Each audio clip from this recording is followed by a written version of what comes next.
In, it's big, a U.S. official telling Fox thousands of Iraqi Kurds have launched a ground offensive in Iran. Decimated, destroyed, defeated.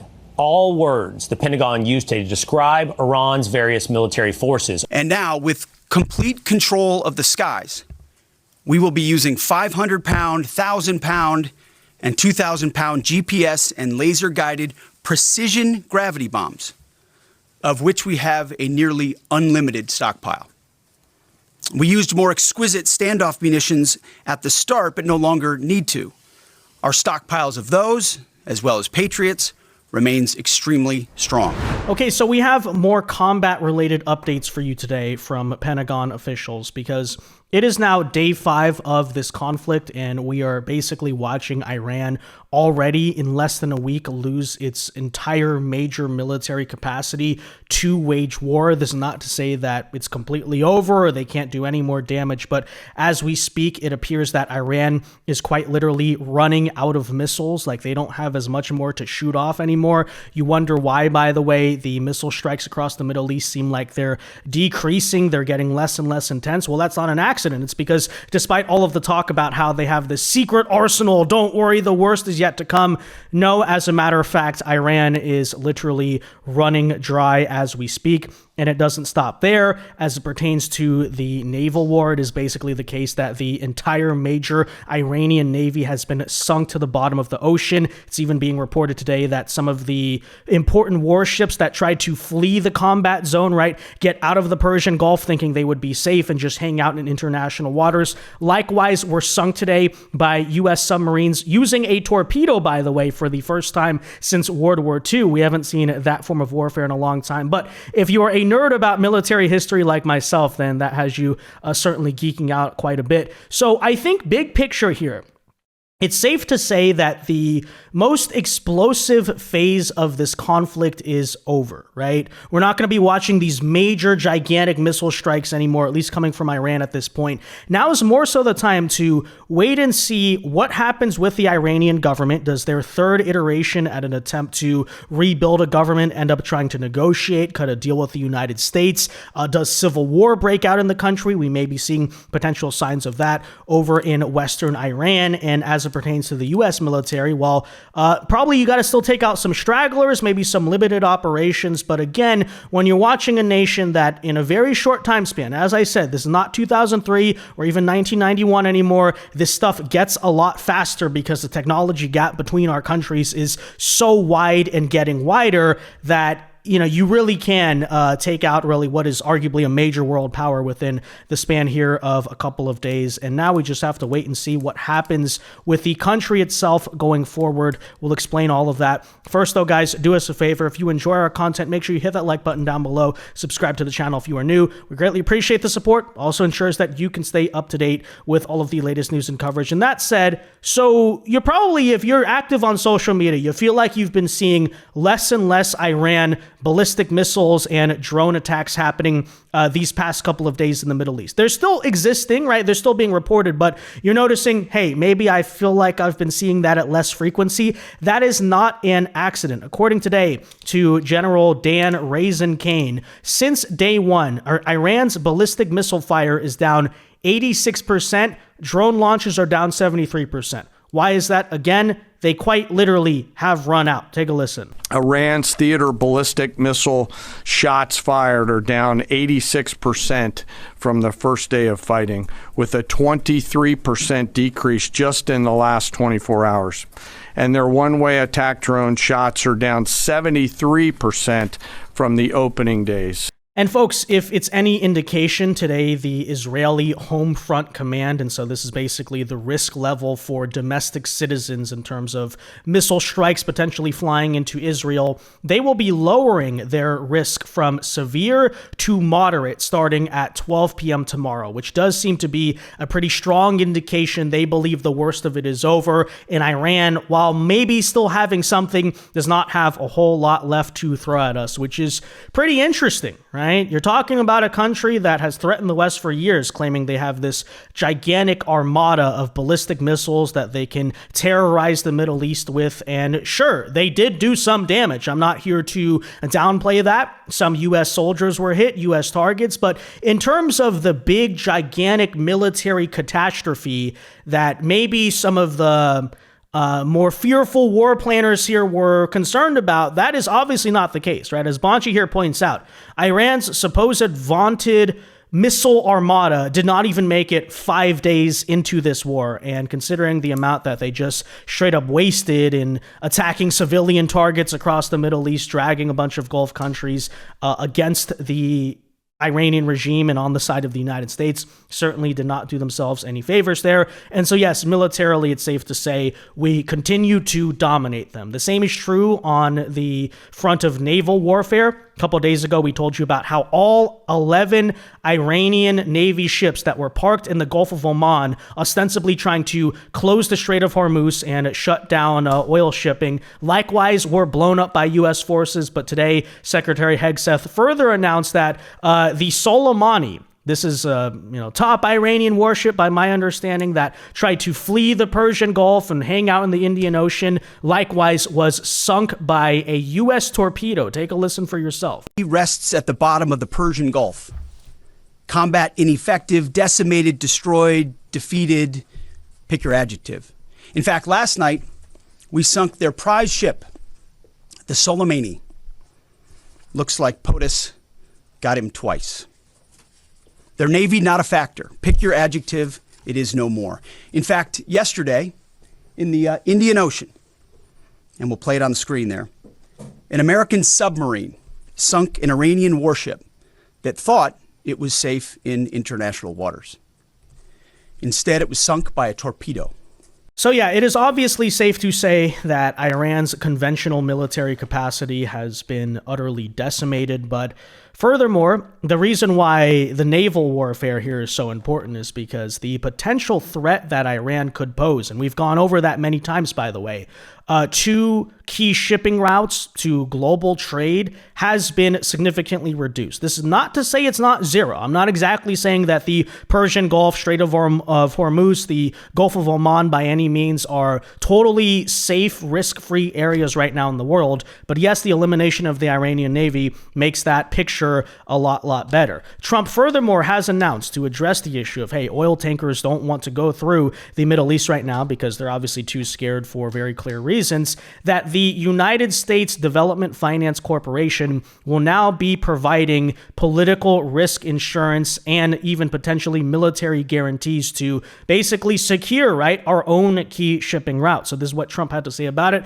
effective immediately, due to the fact that other insurance companies no longer want to provide, given there's a war going on, right, insurance for oil tankers passing through the Strait of Hormuz. He has ordered the U.S. Development Finance Corporation to provide, at a very reasonable price, political risk insurance and guarantees for the financial security of all maritime trade, especially energy traveling through the Gulf. This will be available to all shipping lines. If necessary, the United States Navy will begin escorting tankers through the Strait of Hormuz as soon as possible. No matter what, the United States will ensure the free flow of energy to the world. The United States' economic and military might is the greatest on earth. More actions to come. And this is, in my opinion, I know some people will say, oh, well, isn't this a bad use of the military? No, it's actually us directly securing our strategic interests, which I argued is what this war should be about, or conflict, or whatever you want to call it, and less so these idealistic neocon pursuits of, oh, let's nation build in Iran for 10 years. No, we have strategic interests in the Gulf that Iran as a Chinese proxy was threatening. We have to eliminate that threat. And yes, absolutely, it affects our economy. It affects our day-to-day life. Obviously, what global energy prices actually are. Yes, that is a good use of the military, right? We need to secure that. Iran was posing a threat. We eliminated that threat in large part. But now, if these energy tankers need insurance, yeah, the United States should provide that insurance with military force if necessary. So, definitely a very good move to ensure that for several months long term, we don't face this gigantic energy crisis around the world. Trump is making, I would argue, a smart economic move with that. By the way, as Stephen Moore here furthermore points out, if you wonder why the global oil crisis has not been more widespread and significant. It's actually closely tied to Trump's domestic policy of drill, baby, drill, right? As he points out here. Oil spiked just 8%, which is not a whole lot, as we explained in the past, just 8% after Iran's attack, not nearly to $80 to $100 a barrel as predicted. Right now, it's only hanging out around the 70s. And why is that? Largely because the U.S. is producing a record-breaking 13.6 million barrels of oil today. What is that, folks? That is not just Joe Biden trying to drain our strategic energy reserves, that it's actually America producing more oil, which of course liberals oppose, they have such a big problem with. But now, by the way, are you seeing the positive outcomes of why that's so important? Okay, because obviously we have these geopolitical interests around the world, but if crisis comes, if war comes, it is very important that the United States has the ability, right? We can be self-sufficient when it comes to energy, and right now we're basically bailing out not just ourselves, but really the entire world from a huge energy crisis. You can see right here. So this is, for instance, Saudi Arabian oil production. There you have Russia, Canada, China, countries like this. Iran, by the way. Here is how high, right? 24 million barrels per day that America is producing. And hey, if other countries right now are short of energy, they have a buyer in the United States. So, that's kind of the economic side of this war. Lastly, though, I would like to point out once again the fact that Russia and China, as some had feared, even I had my skepticism about, but have entirely basically stood down in this conflict. They are refusing to come to the aid of Iran, which Secretary Hegseth further noted today. Your message to Iran's allies, namely Russia and China, who have called for an immediate end to hostilities. I don't have a message for them, and they're not really a factor here. And our issue is not with them, it's with the nuclear ambitions of Iran. Yeah, so I think when you put the whole picture here together, I would say that while Americans absolutely have rightful skepticism of foreign military interventions, especially in the Middle East, we also have to be honest and objective that the World War III hyperbole that you probably heard from some figures out there is largely not true. As a matter of fact, I'll go one step further. It's completely inaccurate. It was just wrong. Because what were we told by some of the hysterics going in? Oh, a war with Iran would be a catastrophe for the United States. Thousands of Americans are going to die. Iran is stronger even than Iraq was. We can't even beat them conventionally. And as a matter of fact, none of that has happened. Actually, as a matter of fact, America has completely decimated Iran within the span of hours by conventional means of military warfare. That was just a lie. It was not true. Secondly, though, the fear perhaps that Russia and China would get involved, and that's when you see a World War III situation break out. Also not true. Iran was completely abandoned by its so-called allies because it turns out at the end of the day, both China and Russia are completely transactional and they were never all that attached to one country or the other. So there you have that. Even as it pertains potentially to the global energy and economic crisis that could be born as a result of this, I think you're likewise seeing the signs. Well, oil prices are going up for understandable reasons, but it's not this severe crisis situation, right? We're not looking at some type of global recession due to energy prices at the moment because, again, the speed at which America has been successful in this conflict, the fact that our Navy is now able to secure that region of the world, the Persian Gulf, and by the way, very important, Trump's domestic policy, which really is not just about cheap gas, but about national security when it came to drill, baby, drill, right now is paying off. He's being completely vindicated on that. And that's, again, so important. So there you have, I guess, the situation out of sort of the U.S. and Iran. Last thing, though, I do want to discuss are the reports right now, as of this hour, that Kurdish forces, these are Kurdish militias over in Iraq, have now launched a ground military offensive into Iran against the Islamic regime. And according to some reports, we've heard, at least from the mainstream media, claiming the CIA has at least some involvement here, although how much, we don't really know. Reporting the CIA working to arm Kurdish forces to stage some sort of a major ground operation going inside Iran. They want to spark an uprising. The details are incredible. What are you learning? That's right, Aaron. It's a lot to unpack, honestly. This story continues to develop at a breakneck speed and often in mind-bending ways.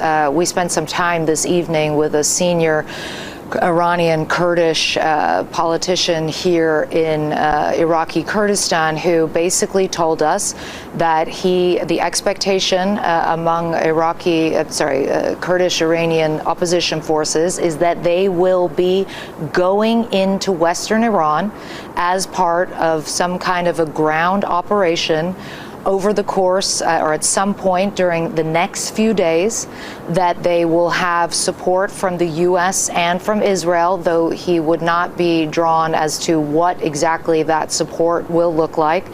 He also told us that President Trump himself had called the leader of the KDPI, which is one of these Iranian Kurdish opposition parties, today, and that they had what he characterized, I should say, as a positive conversation, though again, he did not give any details, and he said that we should be prepared for some surprises potentially tomorrow. Again, not giving details, but this is all coming at the same time as our colleagues Natasha Bertrand, Elena Treen, and Zachary Cohen are learning that the CIA has been working to arm Iranian Kurdish opposition forces with the goal of fomenting civil unrest in Iran. And yes, as of this hour, it is now official that Kurdish forces have moved into Western Iran and are seeking to bring about that very revolution, civil war, toppling of the Iranian government, whatever you want to call it.